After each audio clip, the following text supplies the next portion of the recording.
한 발의 총성.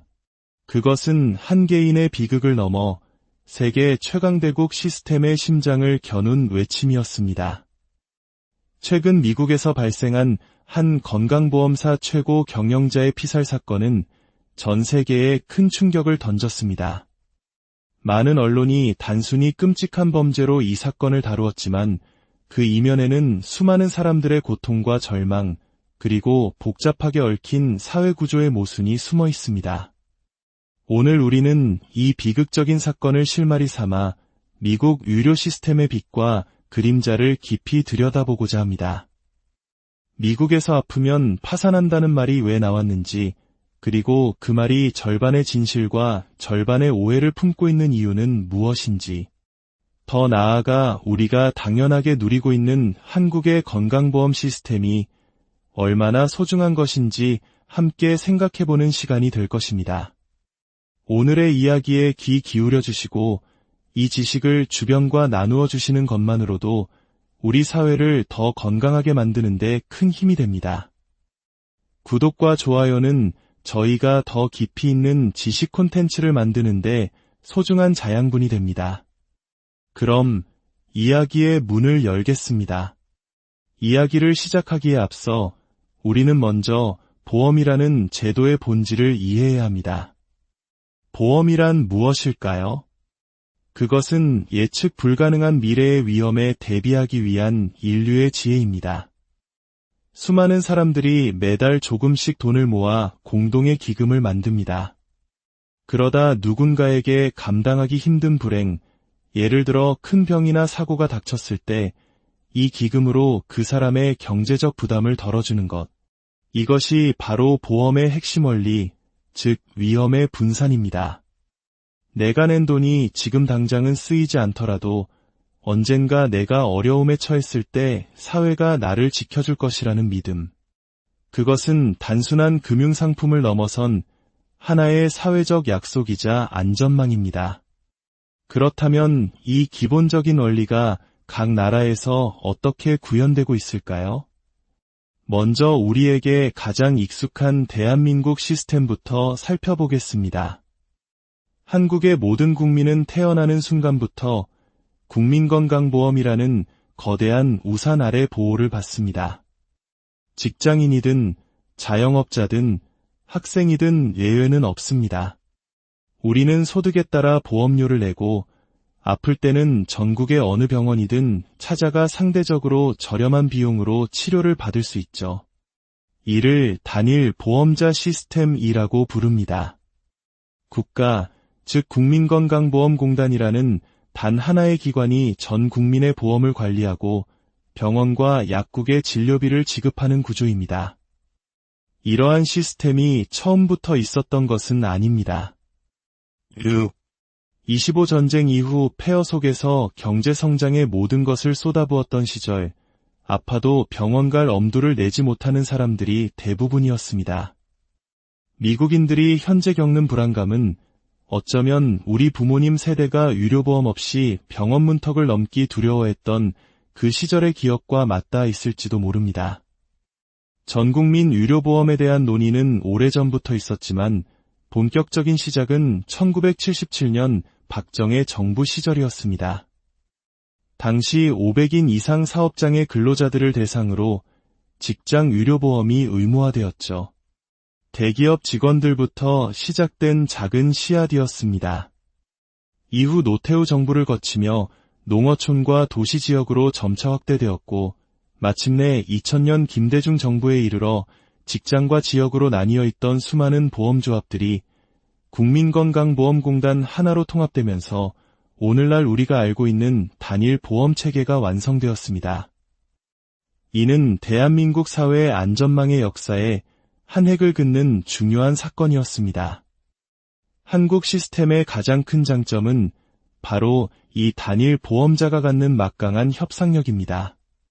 5천만 국민 전체를 대변하는 공단은 병원, 제약회사와 의료 서비스 가격, 즉 수가를 협상할 때 절대적인 우위에 있습니다. 예를 들어 미국에서 수억 원을 호가하는 최신 항암 치료제가 있다고 가정해 봅시다. 제약회사가 한국 시장에 진출하려면 반드시 건강보험공단과 협상을 거쳐야 합니다. 공단은 그 가격으로는 5천만 명에게 공급할 수 없다. 가격을 대폭 낮추지 않으면 보험 적용을 해줄 수 없다고 말할 힘이 있습니다. 실제로 수억 원짜리 주사 한 대의 가격을 수백만 원대로 낮춘 사례는 셀 수 없이 많습니다. 국민 개개인이었다면 불가능했을 일을 국가라는 거대한 구매자가 해내는 것입니다. 이러한 강력한 통제 덕분에 한국은 세계적으로도 높은 수준의 의료 접근성과 낮은 비용을 자랑합니다. 첨단 장비인 MRI나 CT 보유량은 세계 최상위권이며 언제든 전문의를 만날 수 있습니다. 세계보건기구나 여러 평가기관에서도 한국의 의료 시스템은 늘 캐나다, 대만, 영국 등과 함께 세계 최고 수준으로 평가받습니다.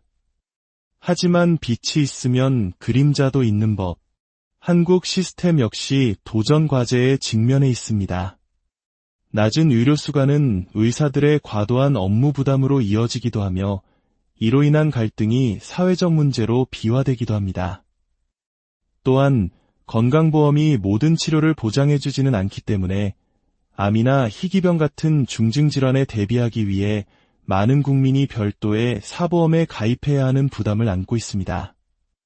이것이 바로 미국 시스템과 비교할 때 우리가 주목해야 할 지점입니다.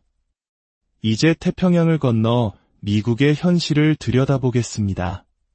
한국이 국가라는 단일 주체가 운영하는 공공 시스템이라면 미국은 수백, 수천 개의 민간 회사들이 경쟁하는 거대한 시장입니다. 여기에 모든 문제의 씨앗이 있습니다. 미국에는 한국의 국민건강보험공단과 같은 기관이 없습니다. 대신 유나이티드 헬스케어, 블루크로스 블루실드, 에트나와 같은 수많은 민간 보험사들이 존재합니다. 이들 대부분은 주주들의 이익을 최우선으로 하는 영리 기업입니다. 그들의 제1 목표는 공공의 건강 증진이 아니라 수익의 극대화입니다. 어떻게 이런 시스템이 만들어졌을까요? 여기에는 사회주의에 대한 미국의 뿌리 깊은 경계심과 자유시장에 대한 강한 신념이 깔려 있습니다. 국가가 의료 시스템 전체를 통제하는 것을 비효율적이고 개인의 자유를 침해하는 전체주의적 발상으로 여기는 문화가 강합니다. 따라서 의료 역시 개인의 선택과 시장의 경쟁에 맡겨야 한다는 생각이 지배적이었고 그 결과 거대한 민간 보험 산업이 탄생하게 된 것입니다. 이 시스템은 다음과 같이 작동합니다. 사람들은 직장을 통해 혹은 개인적으로 보험 상품을 쇼핑하듯 골라 가입합니다. 보험료는 상품의 보장 범위에 따라 천차만별입니다. 그리고 아프면 자신이 가입한 보험사가 계약을 맺은 네트워크 병원을 찾아가야 합니다. 문제는 여기서부터 복잡해집니다. 병원들은 일단 상상 초월의 진료비를 청구합니다. 예를 들어 간단한 산소 마스크 사용에 100만 원, 무통 주사 한 대에 200만 원을 청구하는 식입니다. 왜 이렇게 비쌀까요? 미국의 의사 연봉은 세계 최고 수준이며 신약 개발에 천문학적인 돈을 쏟아붓는 제약회사들은 특허 기간 동안 막대한 이윤을 남기려 합니다. 또한 미국은 소송의 나라입니다. 의료사고가 발생하면 수십, 수백억 원의 배상 판결이 나올 수 있기 때문에 의사와 병원은 엄청난 액수의 의료배상 책임보험에 가입해야 하고 이 비용은 고스란히 진료비에 전가됩니다. 이때 보험회사가 등장합니다. 보험사는 이 부풀려진 병원비를 자신들의 기준으로 사정없이 깎아내립니다. 산소 마스크 100만 원, 말도 안 된다. 2만 원만 받으시오. 무통 주사 200만 원, 우리 기준은 10만 원이요. 이런 식으로 병원과 치열한 딜을 벌여 실제 지불 금액을 낮추는 것이 보험사의 역할 중 하나입니다. 그리고 좋은 직장을 통해 괜찮은 보험에 가입한 사람들에게는 연간 본인 부담 상한액이라는 중요한 안전장치가 있습니다. 예를 들어 나의 상한액이 연간 800만 원이라고 설정되어 있다면 그 해에 내가 암수술을 받든 교통사고를 당하든 내 주머니에서 나가는 돈은 최대 800만 원을 넘지 않습니다. 그 이후에 발생하는 1억 원, 10억 원의 병원비는 모두 보험사가 부담합니다. 이 제도만 놓고 보면 미국에서도 아프다고 해서 무조건 파산하는 것은 아니라는 말이 맞습니다. 그런데 왜 그토록 많은 사람들이 파산하고 심지어 보험사 CEO에게 총을 겨누는 극단적인 상황까지 벌어지는 걸까요? 그 이유는 바로 이 시스템의 치명적인 허점과 보이지 않는 벽 때문입니다. 첫 번째 이유는 생각보다 단순합니다. 많은 미국인들에게는 당장 그 본인 부담 상한액인 수백만 원의 목돈이 없습니다. 미국은 세계 최고의 부자 나라이지만 동시에 극심한 소비 사회이기도 합니다. 페이체크 투 페이체크, 즉 월급이 들어와야 다음 달을 살 수 있는 사람들이 놀라울 정도로 많습니다. 저축률이 매우 낮기 때문에 갑자기 600만 원, 800만 원의 병원비를 내야 하는 상황이 닥치면 그 자체로 생계를 위협하는 재앙이 되는 것입니다. 신용카드로 돌려막거나 빚을 내다가 결국 파산에 이르는 경우가 많습니다. 두 번째, 그리고 이것이 이번 사건의 핵심이자 가장 치명적인 이유입니다. 바로 보험사의 치료 거부라는 보이지 않는 벽입니다. 보험사는 영리 기업입니다.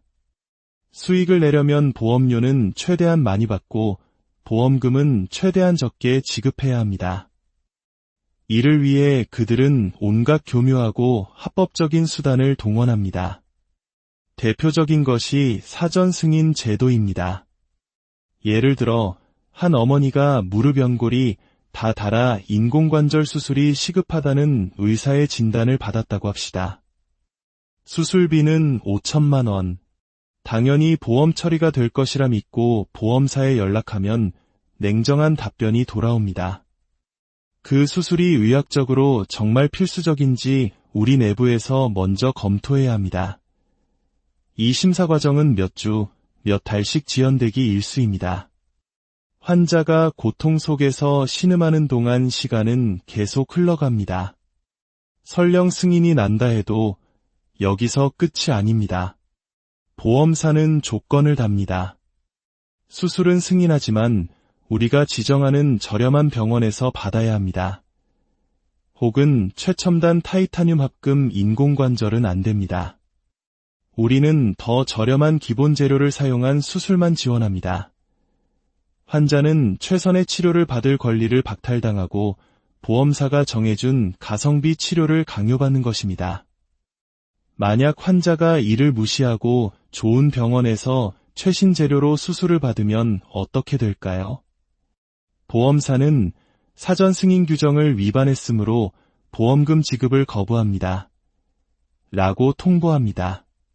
결국 5천만 원의 수술비는 고스란히 환자의 빚이 되고 이는 곧 파산으로 이어집니다. 이번에 총을 쏜 남성의 어머니도 바로 이런 경우였을 가능성이 높습니다. 어머니가 아파서 고통받는데 보이지 않는 서류와 규정 뒤에 숨은 거대 기업이 치료를 맡고 있는 상황. 아들의 눈에는 그들이 어머니의 고통을 담보로 돈놀이를 하는 악마처럼 보였을 것입니다. 절망이 분노로, 분노가 폭력으로 이어진 비극의 배경에는 이러한 비인간적인 시스템이 자리하고 있었습니다. 결국 미국 의료 시스템은 내가 어떤 직장에 다니고 얼마짜리 보험에 가입했느냐에 따라 천국과 지옥을 오가는 구조입니다.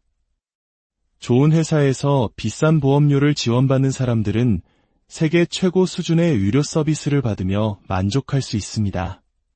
하지만 자영업자, 비정규직, 혹은 저렴한 보험에 가입한 대다수의 사람들은 언제 터질지 모르는 시한폭탄을 안고 살아가는 것입니다. 미국 내에서도 이러한 문제점을 해결하기 위한 정치적 논쟁은 수십 년간 계속되어 왔습니다. 전국민 의료보험을 도입하려는 시도부터 기존 시스템을 수정하려는 움직임까지 그 방향을 두고 사회적 합의점을 찾기란 여전히 어려운 과제로 남아 있습니다. 오늘 우리는 하나의 비극적인 사건을 통해 한국과 미국의 의료 시스템을 비교하며 살펴보았습니다. 한국의 시스템은 의사들의 희생을 강요하고 재정 건전성이라는 숙제를 안고 있으며 사보험 의존도가 높다는 분명한 한계를 가지고 있습니다. 하지만 가장 중요한 근본 철학에서 미국과 결정적인 차이를 보입니다. 바로 의료는 시장의 상품이 아니라 국민의 기본권이라는 사회적 합의입니다. 우리가 매달 내는 건강보험료는 사라지는 돈이 아닙니다. 그것은 나와 내 가족, 그리고 내 이웃이 아플 때 서로를 지켜주기 위한 연대의 약속입니다. 미국에서 벌어진 비극은 우리에게 질문을 던집니다. 우리는 이 소중한 사회적 자산을 어떻게 더 발전시키고 지켜나가야 할까요? 결국 한 사회의 건강은 가장 아프고 약한 사람을 어떻게 대하는가에 달려 있을 것입니다. 여러분의